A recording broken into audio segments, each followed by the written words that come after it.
যদি রাত পোহালে শোনা যেত বঙ্গবন্ধু মরে নাই, যদি রাজপথে আবার মিছিল হতো বঙ্গবন্ধুর মুক্তি চাই, মুক্তি চাই, মুক্তি চাই।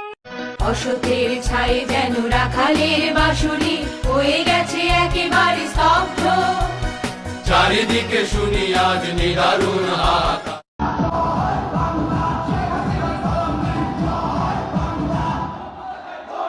জয়